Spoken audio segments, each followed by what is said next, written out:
Comments, to keep your pithy comments to a minimum. The mics are live. I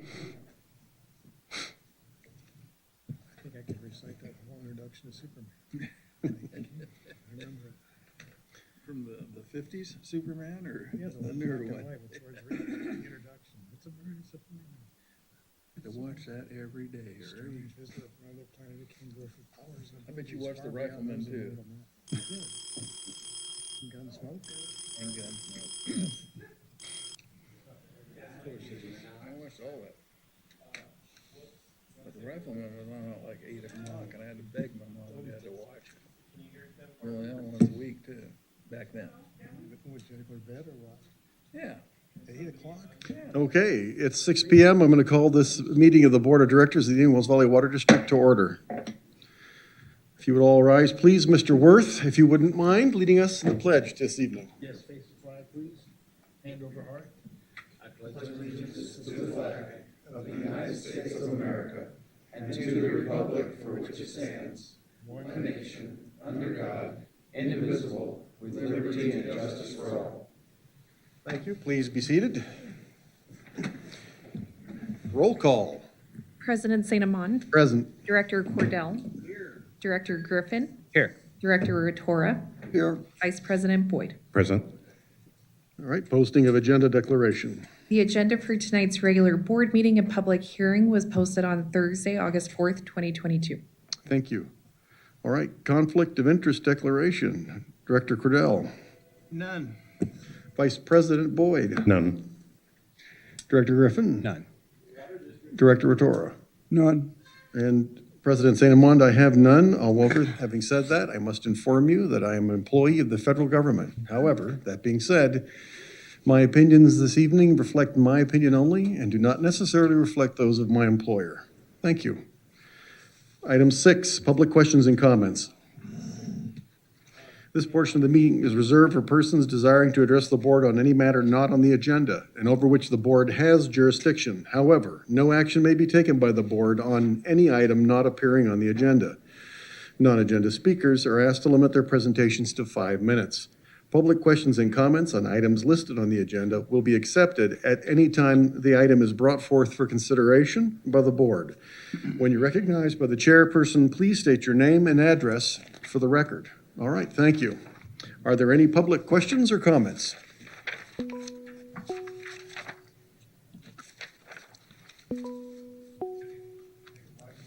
Hang on, Mike, one sec. I don't think it's working. Wait. Okay, we have Mike first, though. The mic's not working. Mike, is that button green underneath there? It is. Down Yes. below? There we go. All right, thank you. Please go Okay. ahead. We hear you. Right, okay. Again, my name's Mike Neal. Because of some of the conversation at the workshop, I got curious as to the basic codes of the water district, to set whatever is similar to the city municipal code. And I went to the website, could not locate that. Didn't find it on there. Talked with Lauren. She was helpful with basically saying they need to get it for me. Haven't got that yet. I do believe that the board of directors, they said it was the board of directors manual. I do believe that needs to be on the website so it's easily accessible by the public. As far as I understand, that basically, like I said, is equivalent to the city's municipal code, which governs what goes on here. There's another manual which was stated that there's some kind of confidentiality to that, but if it's a public document, that I believe was referred to as a director's manual. If that's procedural directions internal to the workings of the staff, that may not need to be a public document per se on the website, but I believe the other one is. And as a result, I wanted it for tonight to look at some details about what was discussed, and I don't have that. So I think I just bring that up to your attention and ask that be put on the website and made readily available to the public. Other than that, general public comments. Once again, as usual, I'm presenting my payment of $54.81. The GA fees, which I calculated this particular payment period, was only $150 50% more than what I paid for my water charges on my bill. So I guess I got a bargain this month. Thank you for your comments. All right, I understand we have a caller. All right, go ahead, caller. Yes, this is Renee Westenlusk. Good Can evening. you hear me? Yes, go ahead. I just have two questions. Is the water district hearing going to be after this agenda is complete? The board agenda, or is it going to be, because I couldn't figure out from the agenda. That was my first question. And then because I do have a comment or questions regarding the water quality report. And I also wanted to know why a certain lawsuit with the groundwater authority is listed for the water district's closed session. Because from what is listed here, it looks like you're not involved directly with the lawsuit. So I figured that's a lot of time discussing more lawsuits. That's another question I have. And then the other thing is, if there's a typographical error about titles in the minutes of a past meeting, is it pertinent to bring it up to the board at a meeting to have it corrected? Okay, Jim, you want to tackle some of those questions? Sure, I'll try to go after those. Backwards, if you know of an error in the minutes, I would start by contacting Laura and letting her know, and then we can go from there. Second one, the reason that the lawsuits that involve the GA are listed on the Water District's agenda, and they have been for some time, is because the Water District is in fact a party. You'll recall that we intervened in those as interested parties, and we are interested in the lawsuits. That's why it's on there, the agenda. Last one, public hearing is item number 8 on the agenda. I believe that addresses everything, Mr. President. Thank you. All right. Do we have any other public comments or questions?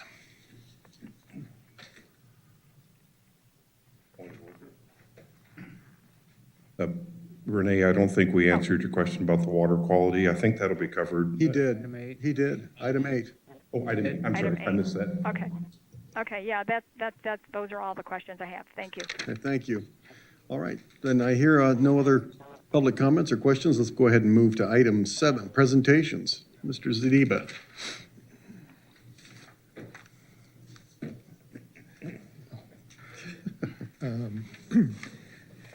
Yeah, I believe Cole Carr with the CSDA should be, Hello, everyone. Can you all hear me? there he is. Yes. He's right there. Hey, everyone. Well, thank you, and appreciate getting on the agenda here as far as virtually goes. Appreciate the accommodation. Apologies, I can't be up there in Ridgecrest or over there in Ridgecrest there in person, but appreciate being able to come in and join you all here virtually for just to present on the Special Districts Leadership Foundation certifications, plural, for you all there at the Indian Wells Valley Water District. Of course, you will be receiving that actual plaque and the recognition there in person there through the mail here shortly. So apologies, I'm not able to be there to actually give it to you in person. But I will be presenting 2 different certifications on behalf of the Special Districts Leadership Foundation this evening. As mentioned, my name is Cole Carr. I'm the Public Affairs Field Coordinator for the Central Valley and the Central Network in Central California for the CSDA, as well as the Federal Advocacy Coordinator. And I'm here to present the first of the 2 as the District Transparency Certificate of Excellence to the Indian Wells Valley Water District. A little bit about the SDLF. It's a 501c3 nonprofit foundation of CSDA that is dedicated to promoting excellence in special districts throughout recognition and highlights of special districts and the focus on implementation and governance and best practices for them. Now, currently there are 4 different certification programs. As I mentioned, you all will be getting two this evening. Two of them are for individuals. There's a Special Districts Administrator certification and a recognition in Special Districts governance, board members and trustee identification as well. The first of the two that recognize districts this evening that we'll be presenting is, as I mentioned, is the Transparency Certificate of Excellence. And then again, after this, we'll do the District of Distinction Accreditation, and I'll get a little into that in a minute. Now, the program for the Transparency Certificate of Excellence was created in 2013. It's part of an effort to promote transparency and the operations and governance of special districts to the public, and to provide special districts with an opportunity to showcase their efforts in the transparency there locally. There are three main subject areas to meet for this certification. The first is our basic transparency requirements, which includes all current ethics training certificates being in order for board members, as well as timely filings for the State Controller's Office for the special district's financial transaction and compensation reports. Secondly, out of the three, there's a website requirement. It includes posting all the board schedules, all the board agendas, the district's mission statement on the website, as well as the current audit and budget for the board of directors rosters, with the terms of the office for each of the boards of the director members, as well as all the other details of the general operations for the special district's operations as required under law. And then third, there are outreach requirements to the certification. The district needs to have two different options checked from the program requirements, which includes things like a regular district newsletter or an annual public budget hearing, or something that is outward facing for your community interacting. Now, of course, we know transparency is important because the public has the right to access open government. And special districts, regardless of type or size, are public agencies that use public money and provide public services. And the district's business, by that definition, is the public's business. So transparency means a district that is open and accountable and engages with the community is one that is exactly in the line of those principles. It allows for accountability and ease of access for community accountability. So this means that the district Indian Wells Valley Water District has completed a comprehensive transparency checklist that included all of those overall principles. It demonstrates the tangible acknowledgement that the district's transparency efforts through the certification, and also the certification shows that the district is commitment to being open and accessible to the public. And it displays that commitment in engaging the public and creating greater awareness of the district's activity in the community. So on behalf of the board and staff of the Special Districts Leadership Foundation, it's my pleasure to present the first of these two certifications, the District Transparency Certificate of Excellence to the Indian Wells Valley Water District, and recognition of your efforts to promote transparency and the operations and governance of your district. Congratulations. Thank you very much. This is David Saint-Amand, President of the Board. Sir, I'd like to accept this award on behalf of the Board of Directors, our General Manager, and especially our staff. Thank you very much. Well, thank you, sir. Appreciate that. Don't go too far. Just enough to see my shoes. And now the second one is the District of Distinction. So this accreditation, this is actually one, taking a point of personal note here. I think I've only, in the 3.5 years of doing these presentations and visiting districts as a CSDA field coordinator, I think I've only done this one twice. So bear with me. If it gives you a little indication of just a little bit how rare this one is and how coveted it can be. This accreditation, the District of Distinction, is designed as a way for districts to highlight their prudent fiscal practices along with other areas important to effectively operate and govern a special district. The District of Distinction program enables districts to demonstrate to their communities, the media, legislators, and other stakeholders their commitment to operate in a sound, responsible manner, and that they truly stand out as a district that has gone above and beyond. This accreditation requires 3 primary points: clean financial audits for a minimum of 3 consecutive years, proof that the district has essential policy and procedures in place, and that all directors and designated staff have completed comprehensive training in governance and all of the laws pertaining to special districts as public agencies. Now, this one's important because it demonstrates the District of Distinction certification demonstrates that the district's understanding and respects the responsibilities inherent to providing the essential public services that it provides. It shows that the district has clean audits and operates in a fiscally responsible and transparent manner. And it places an emphasis on continuing education within the district, something that the Indian Wells Valley Water District has clearly demonstrated.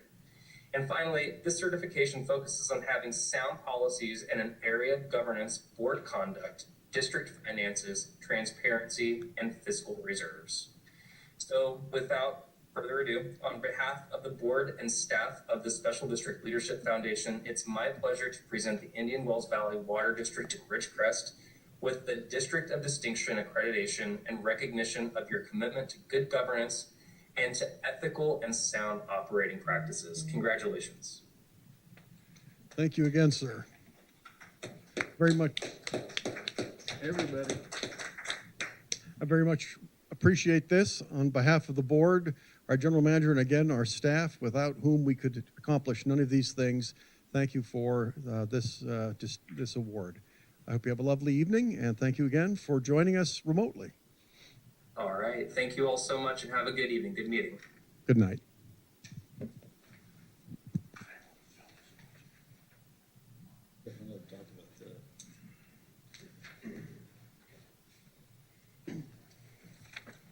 All right, very good. Thank you.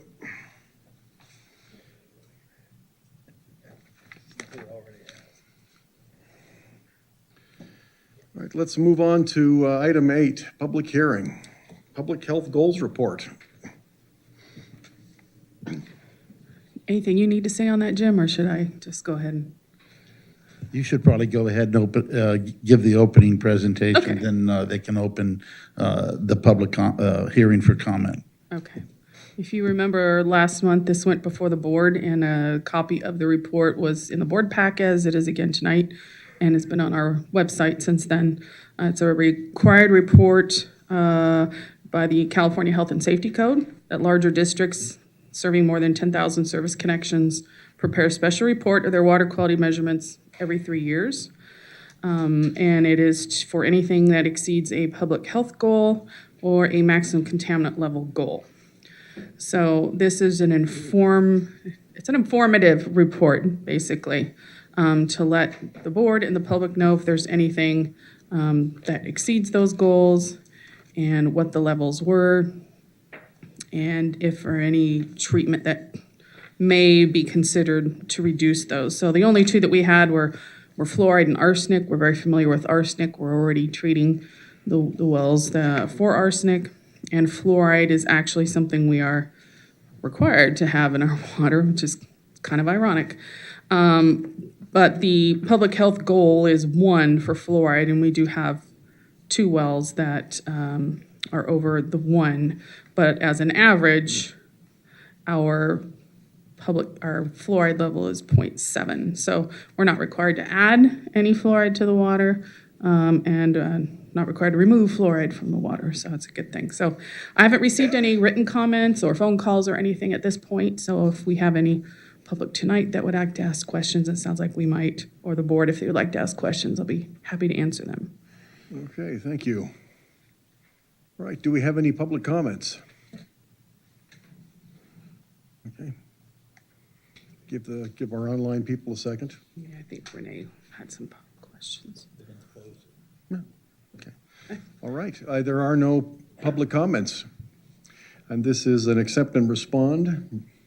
You need a motion to accept the report? Yes, we do. All right. Yes, we do. Do I have a motion to Oh, accept the yeah. report? I think Renee indicated earlier she had some questions. Oh, by God, you're right. Renee, are you online? That might be her calling in. Yeah. Okay, she had a transfer over. Yeah. 'Cause there's like a 20-second delay. 20-minute delay. 20-minute delay would be really long, but yeah, seconds. Okay, caller, please go ahead. Hold on 1 second. Oh, stand by.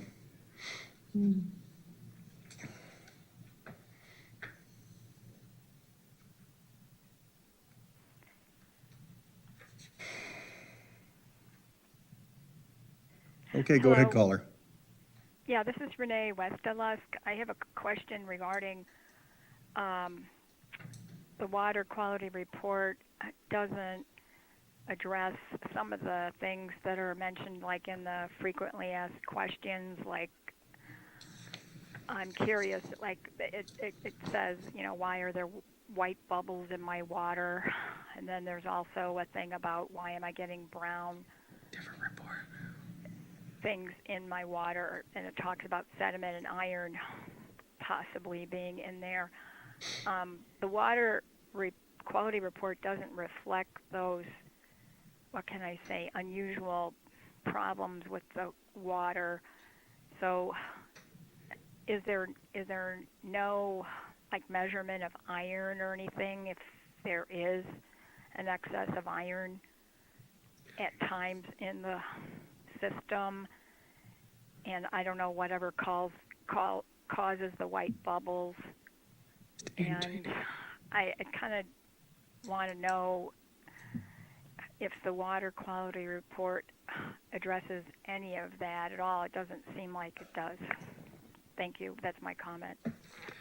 Okay, so Renee's commenting on our annual water quality report, which is different than this one. Or it's also called the Consumer Confidence Report.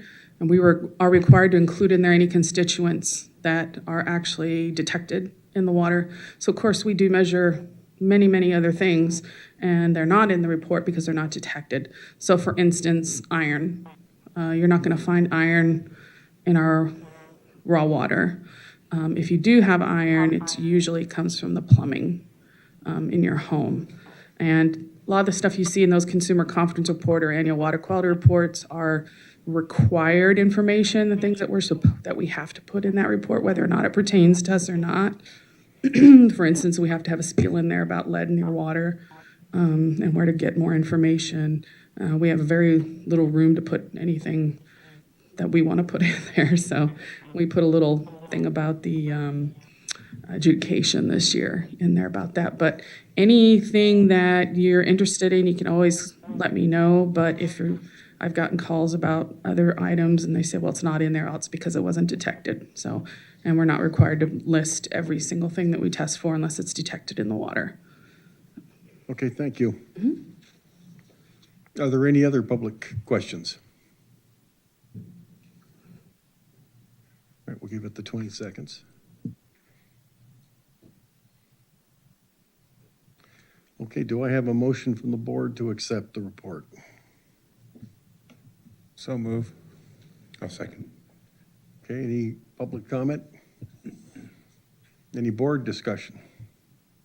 All right, let's call for a vote, please. President St. Amand, Yes. Director Cordell, Yes. Director Griffin, Yes. Director Rotora, Yes. Vice President Boyd. Yes.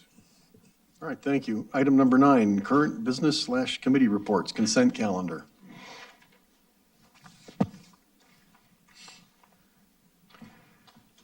Do we have any questions or comments about this? Okay, any discussion? Can I have a motion to approve? I'll move. Second. Okay, let's go ahead and call for the vote. President St. Amand, Yes. Director Cordell, Yes. Director Griffin, Yes. Director Rotora, Yes. Vice President Boyd. Yes, yes. Yes, James. Yes, yes. Two votes. I think that covers all from 1 to 3, is that right? Okay. Let's go to item B then, Plant and Equipment Committee. All right, so this is for dedication of facilities to serve the Mojave View Apartments. This is being done by Pacific West Builders down here off Norma Street. They have completed their installation for their domestic and their fire water and passed their hydrostatic tests, disinfection, bacteriological testing. Only thing that we still need them to do is to install the valve cans, so that's the only contingency. And staff is recommending that the board approve the dedication of these facilities. Okay, do we have any questions from the public? Comments? All right. you have any questions or comments from the board? I just have one I know the answer to probably, but I just want to make sure. I noticed the plates are still on the road, so they are going to handle the pavement back. Oh, yes. Okay. Yes. Just make sure that was handled. Okay, and I would make a motion to accept the dedication of the facilities. I'll second. All right. Is there any additional discussion? And let's go ahead and call for the vote, please. President St. Amand, Yes. Director Cordell, Yes. Director Griffin, Yes. Director Rotora, Yes. Vice President Boyd. Yes. All right. Item 9C, committee assignments. Jim, you want to discuss your findings? Sure.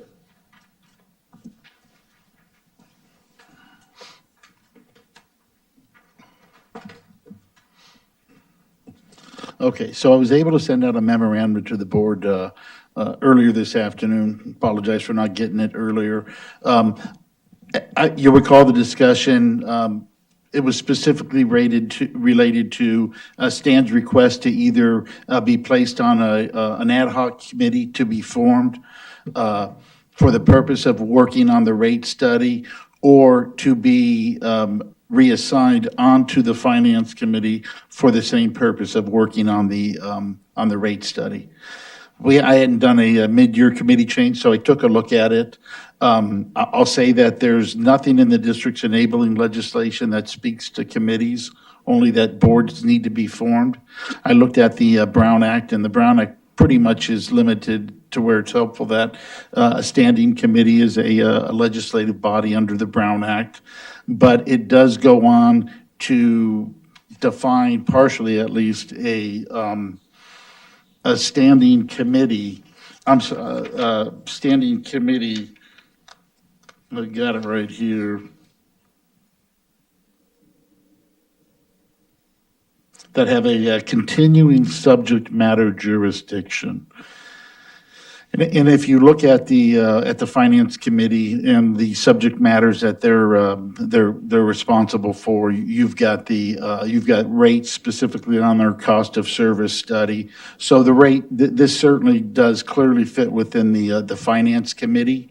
And so in light of that, if you're looking at if it's the board's desire to put Stan in the position to work actively on the rate study that's coming up, my recommendation would be to assign Stan to the finance committee. I think the formation of an ad hoc committee, when you've already got a standing committee that clearly covers that matter, it seems to tend to, point that the ad hoc committee is not necessary and redundant. And then it also sets bad precedent, I think, for the formation of ad hoc committees when you've got your standing committees for there. So this is certainly something that can easily be done. If it's a committee reassignment, it's a board action. As the board manual says, the president has the power to form and abolish committees, and therefore he certainly, in my opinion, has the authority to reassign committees. So if it was an ad hoc committee, that would require a full vote of the board, majority vote to make that happen. Again, I think that reassignment is more appropriate in this case. That's all I have, and I'd be happy to answer any questions. Thank you. All right, thank you. So we have Director Gordell is on the Finance Committee and the Plant and Equipment Committee, and Director Rotora is on Water Management. Now, you were indicating at the last special board meeting that you'd be happy to step aside on the Financial Committee for Yes. Director Rotora. Yes, I think that the number of people need to be doing the numbers. Okay, did you want to take his place on the Water Management Committee, or are you satisfied with being on the Plant and Equipment Committee? I think we're all right with plant and equipment. All right. I think Stan also needs to be on the water management. Okay, So so, give everything up, but I think it's better for the board. all right, so you're still interested in being on the Finance Committee? Beg your pardon? You're still interested in having a spot on the Finance Committee, is that correct? That's fine with me. All right, and you'll still be on the Water Management Committee as well, is that your intention?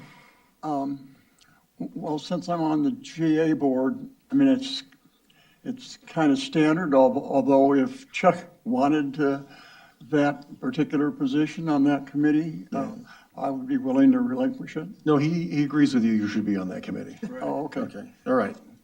I got 3 other committees for you too, Stan. All right, very good. So it is a prerogative of the president to assign to committees, so I'm inclined to agree to your desired arrangement. I would like to ask for public comment first, if anybody in the public has anything they'd like to say. All right, we don't see anything. Any board comment? I just want to say I appreciate you guys doing this and the research that Jim put in, because I think it's nice to have it just switched over this way instead of forming the ad hoc committee to where it is open to the public. So thank you. Okay, so if there's no other additional discussion, I would say, please remove Director Cordell from the Finance Committee. He will only be on the Plant and Equipment Committee, and then please assign Director Rotora to the Finance Committee. So I think that's it for that. We'll need to hear from you guys how often you think you're going to meet, so the meetings can be appropriately scheduled. And we do need something for the board to address at the November board meeting, so please keep that in mind. Yes, go ahead. Point of clarification, please. I know I brought this issue up and we discussed it during the workshop. My ambitions may have gotten a little bit ahead of myself. I'm not available to do a lot of work on this, so extra getting together meetings are going to be a little difficult for me to embrace. Having said that, the staff has a tried and true past process for involving Mr. Hildebrand. We provide inputs and concerns that we have, whether it be increases or decreases in revenue, GA fee reassignments, all of the things that we may have that we'd like to see considered in the rate study could be discussed and then submitted to Mr. Hildebrand to work for us, as opposed to us having a standalone group assignment. I don't want to get and second guess the staff. I think the staff has worked this well in the past. I'm not too sure that I view it as a director tasking. Right. Though we would be working with staff. I'm not sure that's the most efficient way to move forward. So having said that, I hate to wishy-washy on you, but I'm a bit of a different opinion today than I was when we met during the workshop. Okay, all right. Well, just let the staff know what schedule you would like to keep and keep the board up to date on that and carry on. I'll work that with Stan. All right, thank you. Can I ask for a little clarification there? Sure. I want to make sure that we are asking for different analysis from Hildebrand, not just we want a one rate, or we want several different ways we can go. Less tiers, more tiers, 1 unit water cost. I want to know a bunch of options, not just one option. So I want to make sure that we get that. Yeah, I think that's. I agree. We would totally agree with that. And bringing those options to the board for down selection would be imperative. What I'd like to do, though, is if you can further your thoughts and make sure that we're aware of what kinds of options you'd like to have included in there and still be in compliance with Brown Act and all that stuff, that would be good, because I see the next step is for Stan and I to put together a list. I've got drafts of the things that have come up in the past 6 months of things that we'd like to see considered, but there may be others. We want to make sure that Mark has all those as he moves forward and puts together those alternate plans for us. Okay, all right. So two things. We both have ideas, but anybody from the board can throw ideas into the pot. And there's no such thing as a bad idea, probably. So Thanks, Stan. yeah. So no, we want to hear from you, but we also need to hit the ground running. So the quicker those inputs can get in, we've got a very short period of time, and well, assuming that we're going to still try to get this thing done for next year, we need to get moving right away, get those ideas down, because we can't expect Mark to be jumping through knotholes in the last week or two.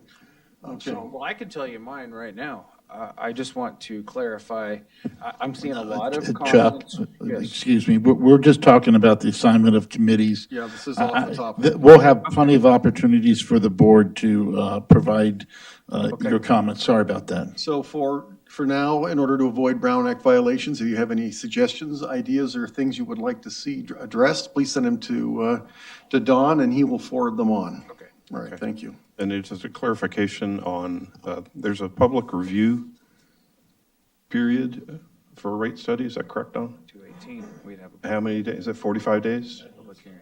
So if we count back from the first board, or from the board meeting in November, if that's a target goal. Right. 45 That's days, normally when the rate studies are voted on, yeah. yeah, it's a very aggressive study. Okay. Our schedule, so. All right. But we need, so hence, yes, we do need to get going. Get cracking. As soon as possible, All right? right, got it. And thank you very much, appreciate it. All right, item D, Indian Wells Valley Groundwater Authority, Director Rotora. okay. On the Groundwater Authority, the last GA meeting was July 13th. The next GA meeting is August 10th, that's just 2 days from now. And there was a special Groundwater Authority meeting that was on July 22nd that my alternate, our chairman, actually went to. Looking first at that special meeting, an imported water pipeline alignment contract was awarded to Provost N. Pritchard. The GSP implementation grant application estimated the cost of that to be $170,000. The proposal came in at $449,000. I actually have not listened to the meeting, unfortunately. I don't know how many bidders there were, or if there was any discussion about maybe going out for bid a second time, but it's more than double what the original estimate was. Authorization was given to release an RFP for the monitoring wells in Rose Valley.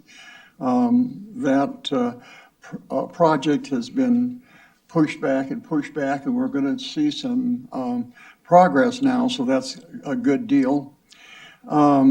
Stetson was authorized to prepare a water recycling Title 16 feasibility study for the Bureau of Reclamation funding. It's not clear, based upon what I've read anyway, what additional work is needed to be done in addition to the existing recycled water report that has been prepared but not released for review. I hope the Water District, Don, is involved in this effort. My concern is that the GA is going to start making some assumptions without our input, and that's not good. We want to make sure we stay deeply involved with anything having to do with recycling. Now, my understanding is they're looking at going out on a contract to do this. At least that was mentioned in the minutes. So it would be important for us to look at the scope of the statement of work, I believe, to see what's going on there. Okay, back to the regular GA meeting. The GA board approved a letter of intent to purchase 753 acres of Table A entitlement at that last meeting on July 13th. The letter was not available to the board at the meeting.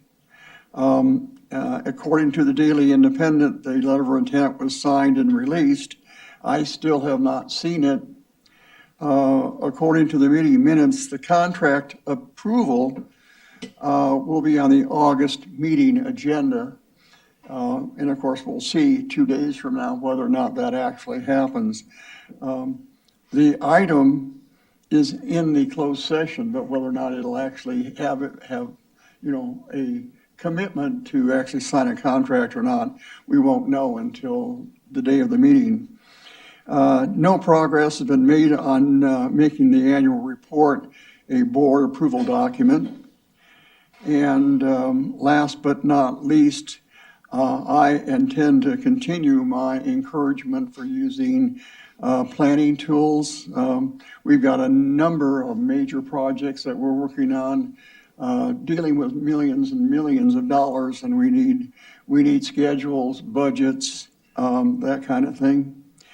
Under financial activity, again, at the last meeting, the GA Finance Advisor, who is Wolf Hanson, by the way, is recommending imported water bonding to be privately offered bonds. No action happened at that meeting. That was just his suggestion. Wolf Hanson is expecting to bring a firm financing offer.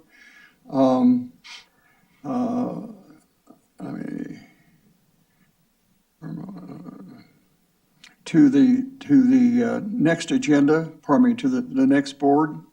Although I didn't see it on the agenda, but it could be incorporated with that purchase in the closed session.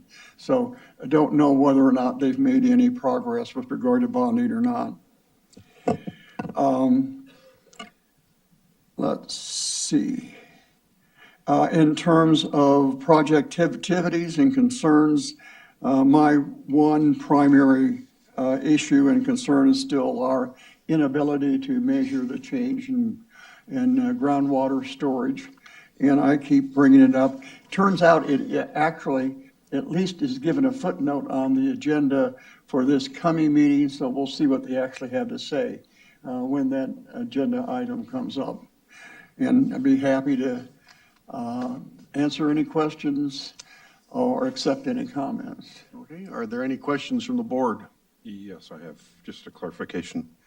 So this letter of intent that you haven't had a chance to see, how binding is it, or what's the obligation that the GA has put this valley in? It's interesting. Originally, we were told that it actually wasn't binding, but then in the newspaper, again, I haven't read the letter, I haven't seen the letter. There was a comment in the newspaper article, anyway, that said there was $2 million of honest money that was supposed to be part of the deal. So, until I read the letter, you can bet that when I actually get a chance to read the letter of intent, I will make some comments to this board. But until I see it, I want to be a little careful of what I say. Okay. And they have a cost that they've been? The newspaper had a cost, and the cost was spoken, although I didn't take good enough notes to bring that back. There was a cost affiliated with it or associated with it, and I apologize, I can't tell you right now. It was above what the last purchase of Table A entitlement was. I'm sure of that. And of course, the fact that the reliability since that last purchase has gone down, that means that the real cost has more than just increased. It's increased upon an increase. Okay. And I will have those numbers for the next meeting, and I apologize, I don't have them now. Thank you, Sting. Director Griffin. My question's similar to Director Boyd's, probably about the same. What kind of obligation does it put the water district in for the next 3 decades, 4 decades? If this purchase goes through, us being a member? My understanding is we have promised them nothing. We have given them no indication that we are going to promise them anything. Although if there was $2 million of earnest money put out, the only place they could get that is from the replenishment fee.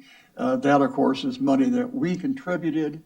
And so I'm sure they're thinking that we have a desire to not lose that money, but who knows what's really going on. Okay.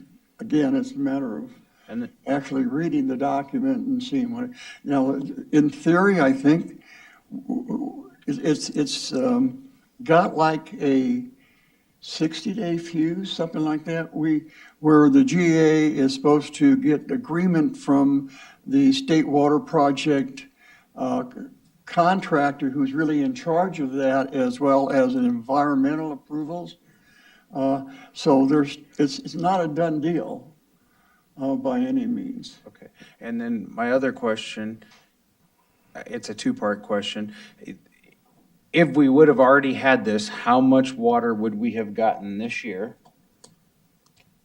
None, of course. Okay. Yeah, And then, that's simple. that was easy. Yeah, oh, yeah, I like those softballs. That's not correct, though. Well, what is the correct answer then? Because that's what I'd like to know. If you, the amount of the purchase, and I'm going to use approximation, Stan, but the approximate purchase price was $6.5 million, and they used a $2 million down payment. Oh, okay. I have not seen the terms of the letter of intent either, so I don't know why you guys are speculating and talking legalities about something you haven't read. The purchase, I believe the true number was 753 acre feet. If you bring in the 0.62 efficiency factor, comes in somewhere around 450 acre feet of wet water this year. That would have got you 5% of that. So what, 20 acre feet? Okay, thank you. That's what you would have, that's what you would have received about. The last thing I'll say is that this is being done by the GA, but the Water District is a member of the GA, notwithstanding our differences of opinion, and we have joint and several liability with the GA on matters while we're still GA members. I believe that addresses everything that was discussed.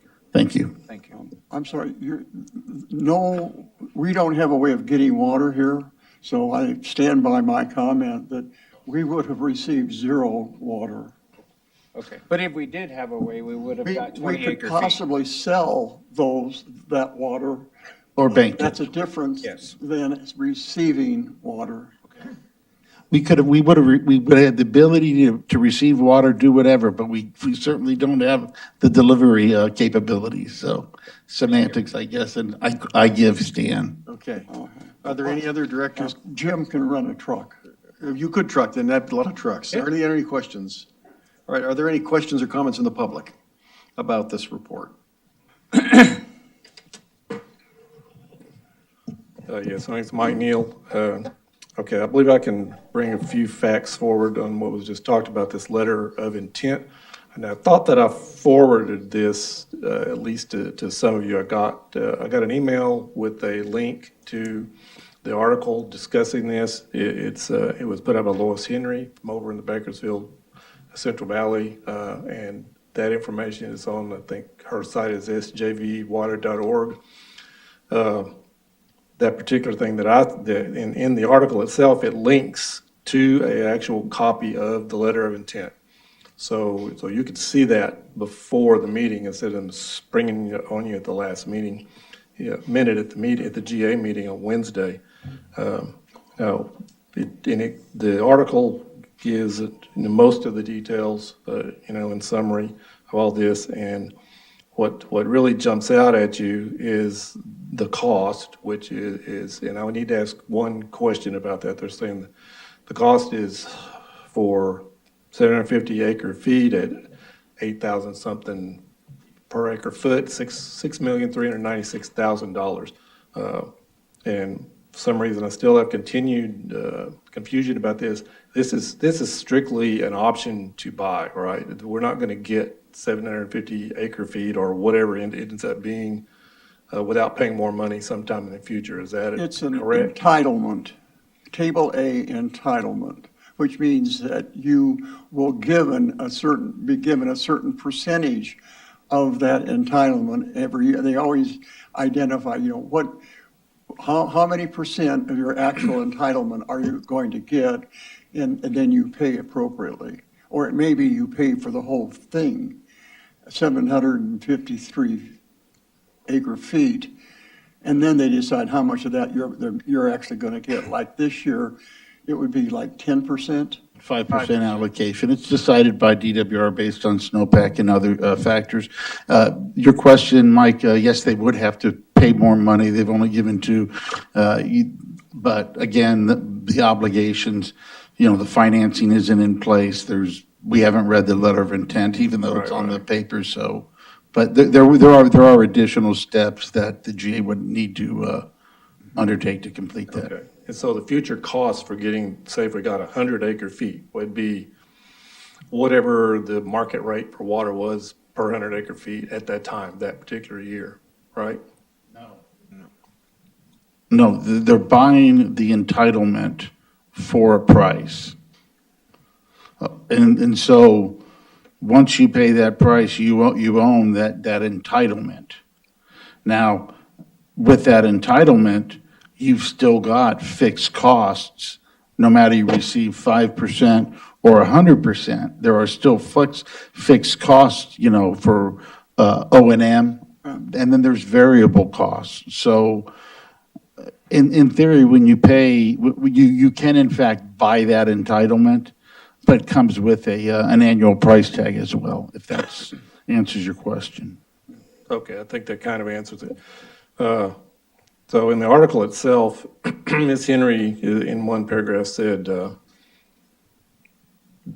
barring constraints and so forth, and this was a statement she got from Lemieux himself, reportedly. He says the reliability of the 750 acre feet of water brings it closer to 400 acre feet a year on average. So he's saying he thinks maybe we'll get 400 acre feet. So in reality, we're paying the over 6 million for probably 400 acre feet instead of actual 750, which instead of the $8,528 per acre foot ends up being over $15,000 per acre foot for this water, basically. I think that reliability number is several years old.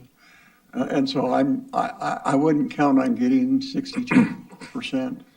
But by the way, also, I want to go back to what I said is I have read multiple articles on this. And when I read it myself, that's when I'll comment. Right. Okay. And just remember that there is a link in this article she's got a copy of the letter of intent. She got it, and I emailed her about it. So how'd you get it? She said she got it from Lemieux himself. So I don't know why in the world that's not out there. Typical GA board functioning, I guess. It should be in your hands right now. If Miss Henry can get it, you certainly should have already had it. So you could ask that question at the meeting, I guess. So this seems to be typical functioning for the GA board is keep the board members in the dark till the last minute as much as possible. And that's a sad continuance of past behavior. So nothing else. Okay, thank you, sir.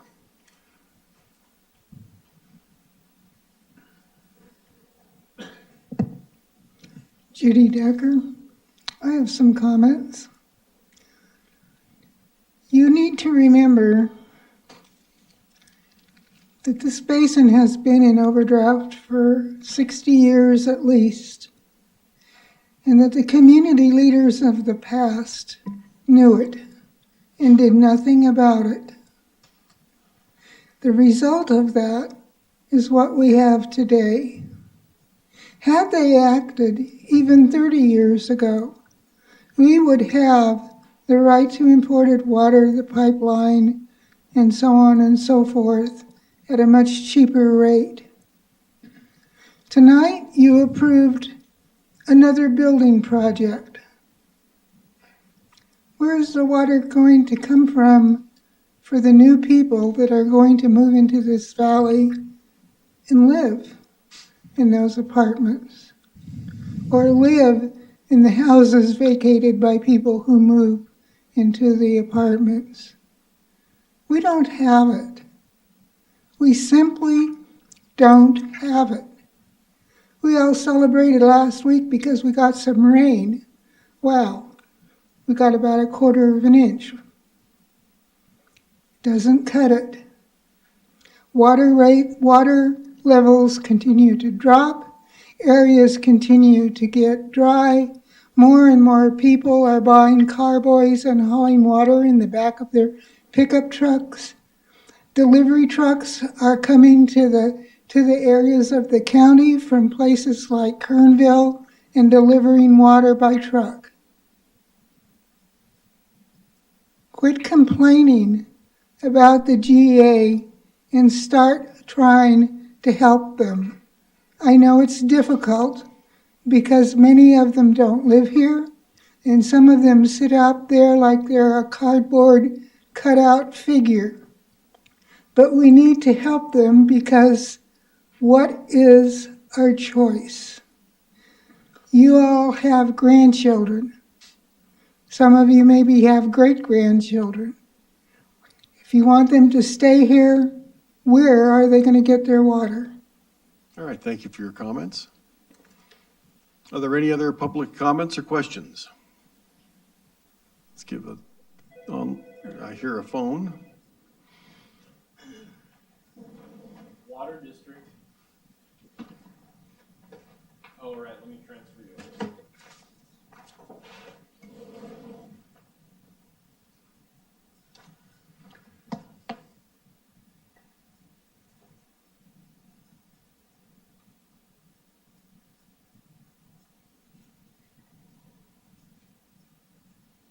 Oh, we're waiting for the, go ahead, caller. Yeah, this is Renee Weston Lusk. I just wanted to give a little clarification. I remember the last Water District meeting, your last board meeting, you were discussing apprehension about who was going to decide well permitting, with the GA having part of that responsibility, deciphering if a new well needs to be drilled or whatever. The county had to have the groundwater authority review it. Remember, you were worried that the staff review wasn't adequate. Well, I just want to say it's the water resource manager that is going to review all the well permit people or whatever applications for well permits before to review it so that the county can go ahead and issue the permit. So I think last month's discussion was kind of needless uproar because Stetson Engineering is very adequate at reviewing this type of permitting or whatever. Thank you. Okay, thank you very much. Are there any other public comments? All right. Very good. Anything else, Stan? I have nothing more. Well, then let's go ahead and move on to item E, comprehensive adjudication. Jim? Sure, I'll be quick with this. Nothing really has occurred since the May 20th case management conference of note. I've reported on it June and July, so I'll say that right now, as indicated, the judge put a stay on the adjudication matter, the discovery, so as to allow the DWR facilitation to move forward, and that's what it's doing. I'm not sure there'll be anything significant to report. We can keep it on here. But, the next court hearing is December 2nd in recognition of the ongoing facilitation matters. So I'll answer any questions, but we've been pretty much status quo for a couple months now. That's all I've got, Mr. President. All right, thank you. Are there any questions or comments from the board? I was curious, may I ask, is there a schedule for any upcoming facilitation meetings? I'll defer to Don. He may know more than. No, there's supposed to be a second public meeting, which will be an opportunity for the consultants to provide feedback from the stakeholder assessments that they've conducted. That date has not been determined yet. Okay. But on the other hand, all of the facilitation, the schedule will be such that that is fully complete by the December 2nd date. Is that correct? Yes, the intent is to complete the study, complete the project by the end of December. That's correct. Thank you. Okay. Any questions or comments from the public?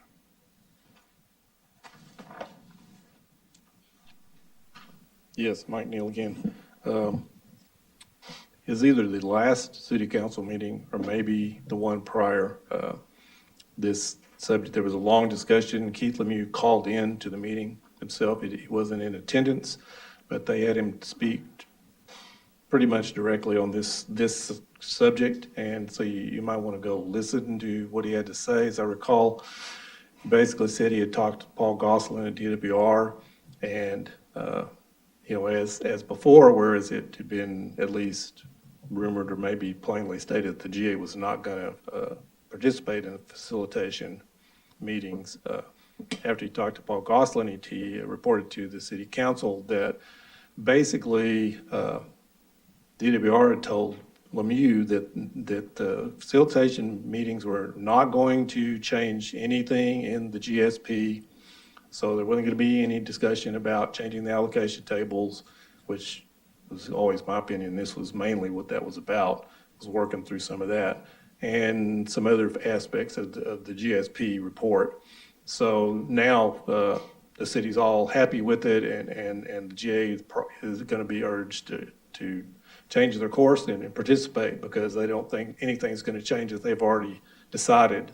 So they think they basically, sounds like they think they've got their way. So you may want to listen to that report by Keith Lemieux. I believe it was certainly the last, either 2 meetings ago or the last meeting, where he said that. And it's obviously it's on video, so you can listen to that.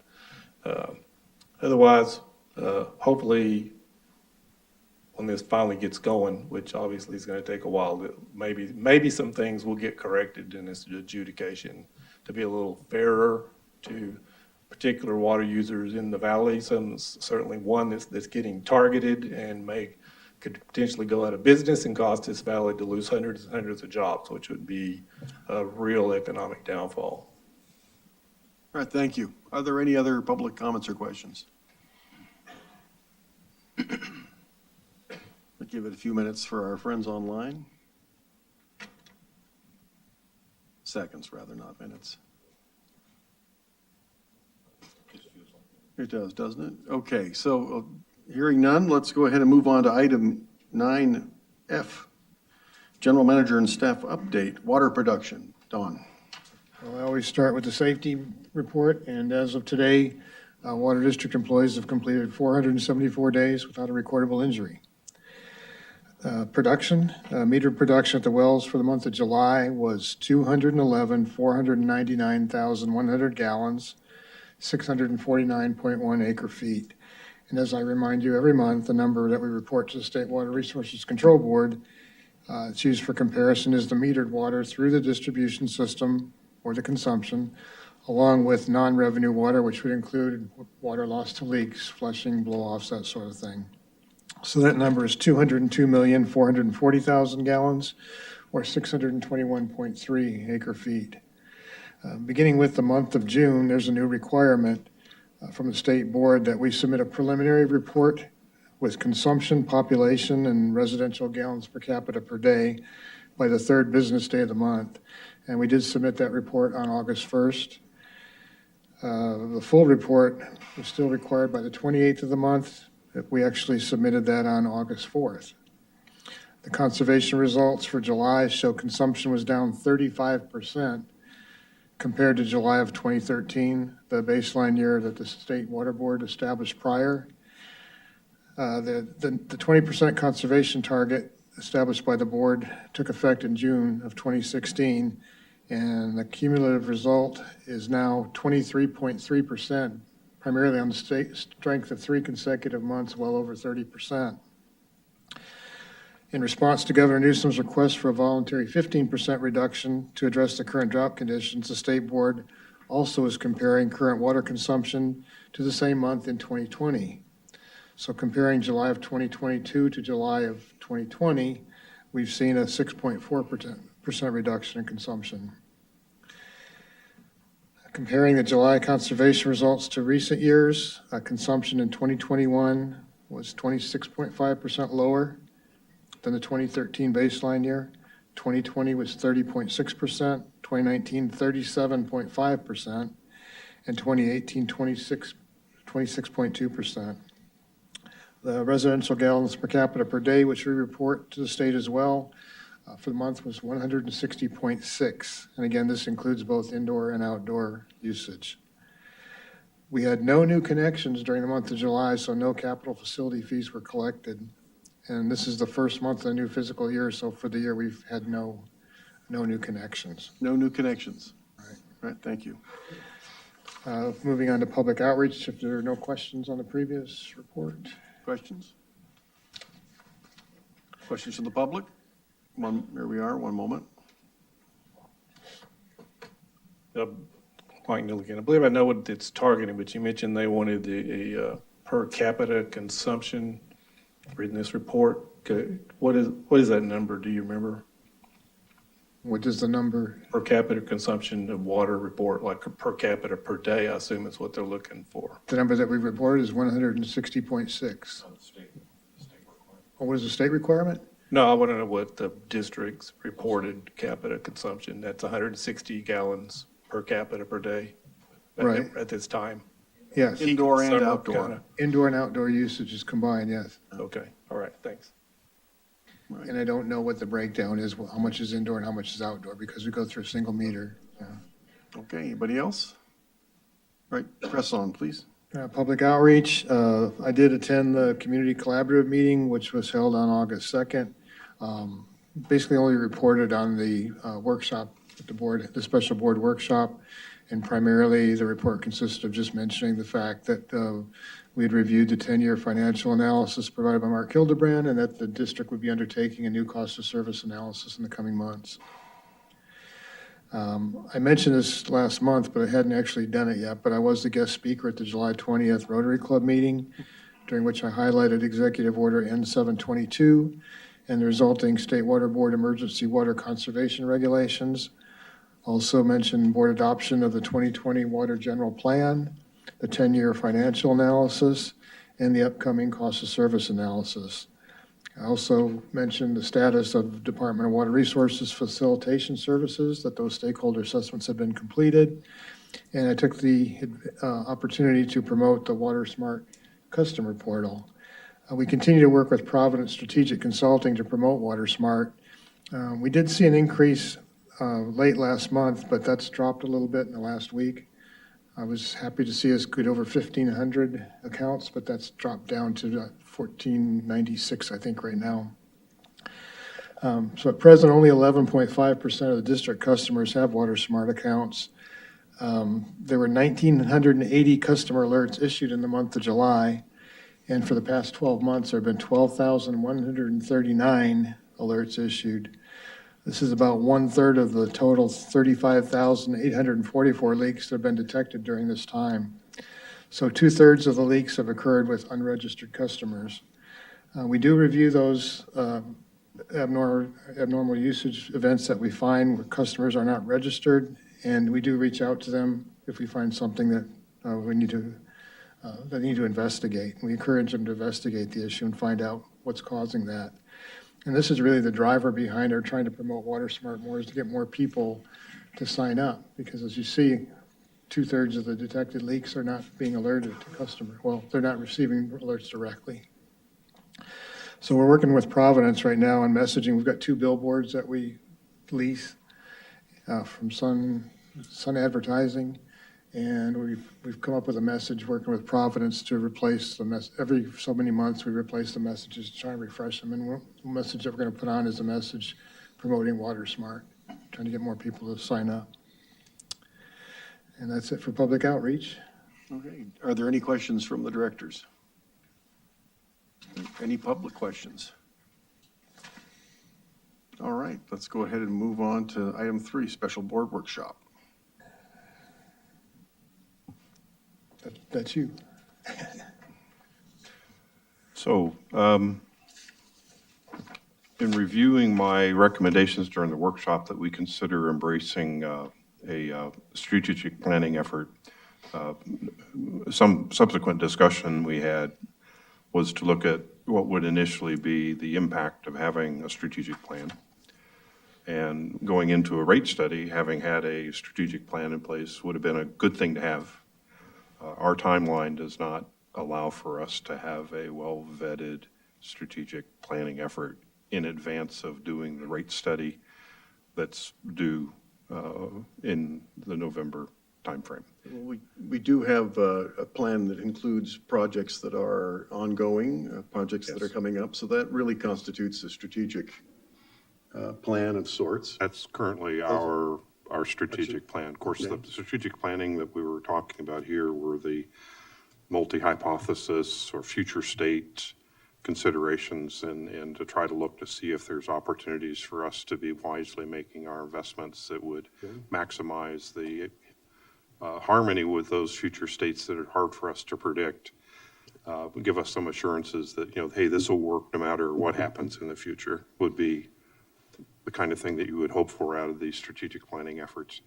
I'm not backpedaling from saying that we don't need a strategic plan, but my own interests and efforts and availability between now and November need to focus on the rate plan with the intent that perhaps after the election or perhaps after the calendar year that we sit down and roll up our sleeves and come up with a multi-month plan for doing a strategic planning effort, which will probably have a couple of short workshops. Okay. That we would need to get together and have a free flow discussion, which would be available for the public to participate in as well as they see what kinds of future states that we're anticipating. And it doesn't take much thinking to consider there is a lot of uncertainty, whether it's the water availability, whether it's the GA effects, what are the adjudication results, what if our water supply does have a quick adverse impact? What are these things and how do we embrace them in these future states is, I think, going to be a beneficial exercise. So I don't think we want to rush it. And quite frankly, we don't have the time to do it right now before the rate study gets completed anyway. So, but once we have this effort conducted, there's no reason that we can't come back and make adjustments to an existing rate study if it's necessary to embrace that future set that we discover next year. Okay, well, the list of projects current and planned you'll be able to do a little bit of that vetting in your budgetary consideration for the rate plan, so we can come back and look at it 20-year window in more detail. I think Krieger and Stewart are looking at the top 3 of those capital equipment projects with the risk analysis of not doing them and what the timeline. We all know that Springer needs to be focused on, probably the earliest of those lists, but the others, I'm not sure when he expects to have that done. Is that? Well, that's exactly what I was going to mention, that staff has a web meeting scheduled with Krieger and Stewart tomorrow morning at 9 o'clock to do exactly as Director Boyd mentioned. At the board workshop, we were directed to come up with the top 3 projects that we must do. Yeah. And so that will be one of the deliverables from that meeting. And as well as Mallory mentioned that we're going to be looking at all the other projects that are on the list and doing sort of risk analysis to provide to the board so that you're aware of the potential consequences if something is deferred or taken off the list. We want to make sure that the board has all the information they need to make those decisions. What's the probability of an issue arising and what's the impact? Exactly. All right, thank you. Are there any other, we have a caller, but before we go there, are there any other board questions? Okay, are there any public questions or comments? If we could get the caller first, Mike, just to switch things up. All right, go ahead, caller.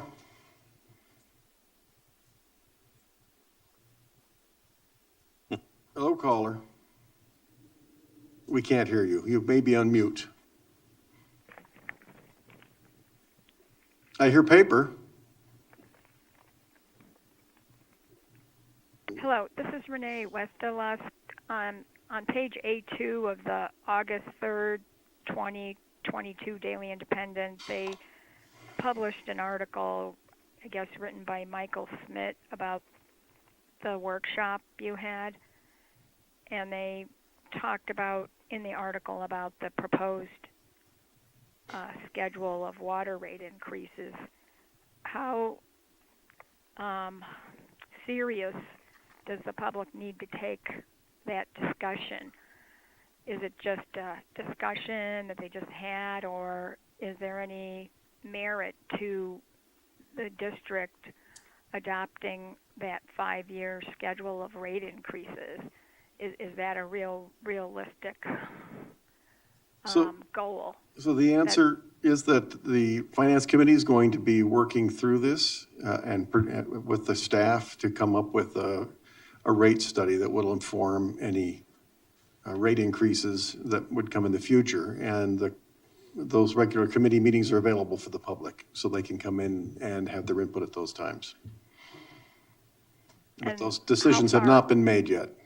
How far off in advance are those future meetings for the, They're advertised a week in advance.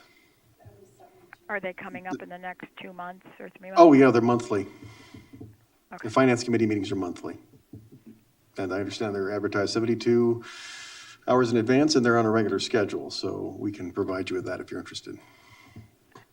So that's only going to be, the rate increases are only going to be discussed in a finance committee. The Finance Committee is going to discuss all of those issues, and they're going to try to bring something back to the board by the November board meeting for the board to address.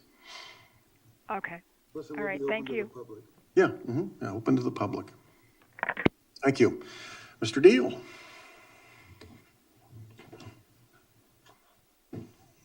Yes, as far as the Finance Committee meetings, the rate study, I believe the financial plan that was put forward here discussed quite a bit during the workshop, went out like 10 years in ahead with potential projects and so forth. And when you do a rate study, I believe that has to be basically a four-year time frame.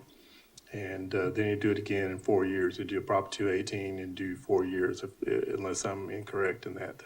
At least that's the way it's always been done.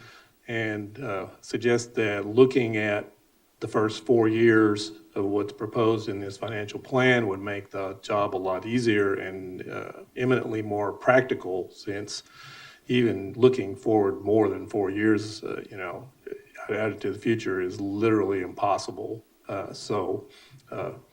Your 10-year thing is maybe good for the bird's eye overview, just what you think may be coming, but laying out a rate study, I really think you need to look at what you need to get done in the next 4 years' time and do it that, and then in 4 years, whatever's coming down the pipe after that, then deal with that with another rate study. As far as the perceived short time frame for getting this done. Mr. President, the rate study is not, this is about the strategic planning, and we've That's true. delved into the rate study. We're going too far into something that's not on the agenda. Okay, if you could. I'm just recalling all the discussion about it, so giving some feedback. Financial committee, I think, could need to have more than just once a month, and it could be as frequent as the guys want to have the meetings. So once a week, if you need to do it, do it. Thank you for your comments. Anyone else?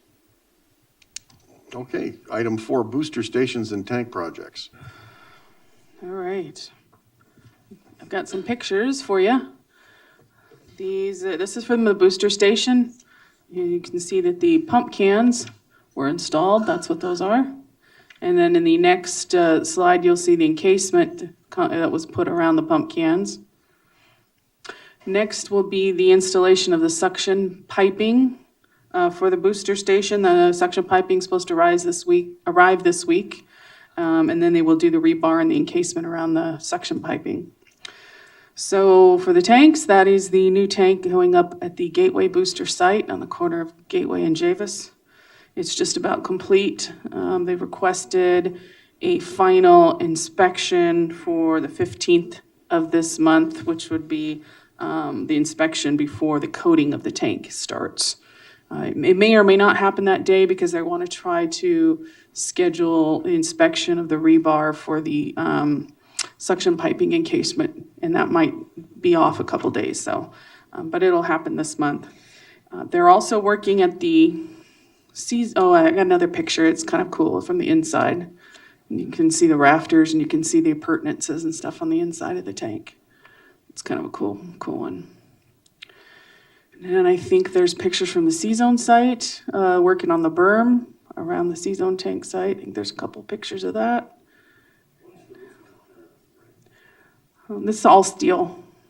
Yeah. Pardon me? Well, it's because it still was open to the sky. Not at that point, no. So once the subcontractor pulls off from the gateway tank, they'll be back at the end of September to start work on the C-zone tank. So our contractor's gonna be working on that berm, but they're also gonna start working at the college tank site too. They requested utility locates up there so they can start doing some of the groundwork. So that's where we're at. Are there any questions for Renee? All right, very good. Let's go then to Ty, financial status. All right, for fiscal year 2023, we're 1 month in. So July actual revenues are at 1.3 million, which is 172,000 better than budget. On the expenditure side, we're at 850,000, which is 640,000 below budget. So our net right now is positive 465,000, which is 810,000 better than budget. Some of this will shift as we do year-end accruals. Let's see, for capital expenditures, we have $37,000 and just over 5,000 of that is funded by the COPs, and debt service principal of 92,000. Okay, thank you. Any questions? All right. Mike. 37,000? Right, because in July, we're paying a lot of invoices for work done in June, so that all goes back to the previous fiscal year. Okay, very good. Item 6, solar production. Solar for July, phase 1, we had actual July savings of 51,000, which is better than the guarantee of 49,393. For phase 2, which is the well 35 site, we have actual savings of 2,393, which is better than the guarantee of 2,005. So both sites, or both phases, are producing more than the guarantee right now. All right, very good. All right, any questions? All right, good. Item 7, conservation. Conservation for the calendar year of 2022, we've had 44 water waste reports received, 44 contacts made, 5 formal warnings issued, and 0 penalties. Okay, any questions? Item 8, arsenic treatment facilities. For the month of July, Plant 2 treated 16,267,000 gallons of water. And the district remains in contact with PureFlow for the scheduling of the replacement of the under drains with the new stainless steel under drains, as well as the installation of the media upon completion. We are currently targeting late October, early November for that. The district is also planning to recoat their roofs. We've noticed some cracking in the concrete. So we're going to recoat that with a 5-rated elastomeric coating and give the roofs a protective layer. Okay, thank you. Any questions? All right, item 9, operations. For the month of July, the district repaired 6 laterals and replaced 29. There were 93 valves exercised, bringing our year-to-date total to 543. And with the efficiency of the no-des system, it has afforded the district the ability to lengthen the duration of time between flushes. And this has allowed staff to clear July and August of any flushing responsibilities. It's providing more manpower to respond to the increased number of leaks in the summer months. So 0 flushes were recorded for July, and the total remains at 8,542,475 gallons saved. All right, very good, thank you. Are there any other questions? Go ahead. Last time we met, Don, you told us that the guidance from the state about non-essential turf watering, how is that process going? Are we finding the communities cooperating, or are there problems, or? If I may correct, we've issued two warnings, if you will. And it's pretty much evident at this point in time because this has been well over a month now that this order's been in effect. So the field services crews, when they're out driving around, they have letters in their vehicle along with door hangers because it's, as I said, it's pretty evident if you're watering and you shouldn't be watering. If it's still green by now, it would be brown. I mean, I could point out a couple places in town that I know for sure stopped watering and their turf has turned brown. So I won't mention any names, but yeah, we are out there looking, and if we find something, we're giving them the benefit of the doubt and giving them a warning first. And I shouldn't say warning, but reissuing the letter, giving them the letter and a door hanger, just hoping that they would comply and then following up with it. But yeah, several of the commercial businesses do have trees that rely on the irrigation systems to keep them alive. So, you know, if there's questions that come up, we haven't been fielding any questions. And when it first came out, I personally received a couple inquiries about their status and we addressed them. But as I said, field services is out there, they have the letters and there's a very small area that's commercial and institutional, as you know, so it's pretty easy to cover it. Mm-hmm. So we're trying to work with people and be understanding, but you only get so many warnings and then we have to ramp it up a bit. And does that executive order have a time limit on it? It has a year time, yeah, a limit of 1 year, yes. Okay. Any other questions or comments? All right, then let's move on to item 10, board comments and future agenda items. Director Rotora. Director Griffin. None. Vice President Boyd. None other than I've already stated. All right, Director Cordell.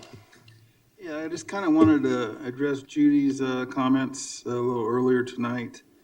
And you're definitely right. We need to be working with the GA. We have tried to work with GA since 2017. We've had a representative at all the GA board meetings between Ron Kaczynski and Stan Rotorum. And and Peter Brown also, yes. And we basically did nothing but donate to the GA. We have never had any meaningful dialogue with the GA as of this date. And even, slow down without a budget. They don't understand that. That's been our request, which I would feel that everybody would want that. And we've given them millions of dollars with no input whatsoever. We've tried. They've done away with basically listening to the PAC, and it's very upsetting. It really is up here. But I do agree with you. There's cardboard cutouts that mean nothing to the GA or to us.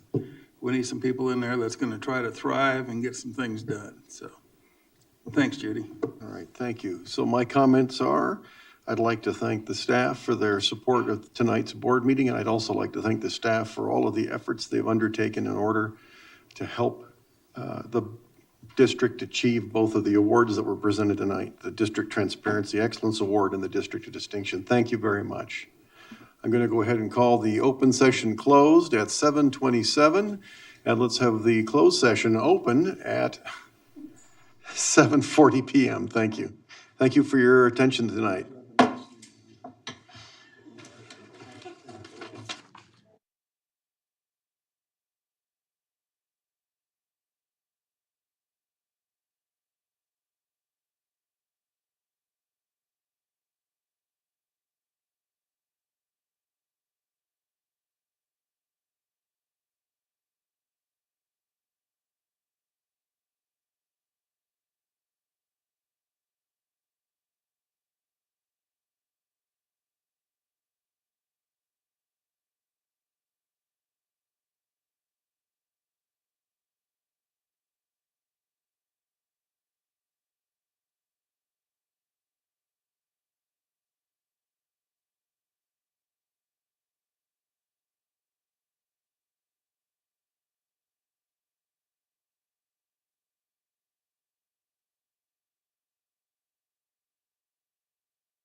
All right, ladies and gentlemen, thank you for your patience. We're going to reopen the open session at 8:56 PM. Mr. Worth. Yes, the board met in a closed session on the items under the agenda, and there was no action taken that requires disclosure under the Brown Act. That's all I have, Mr. President. All right, thank you very much. I'm going to bring the open session into closure at 8:56 PM. Thank you.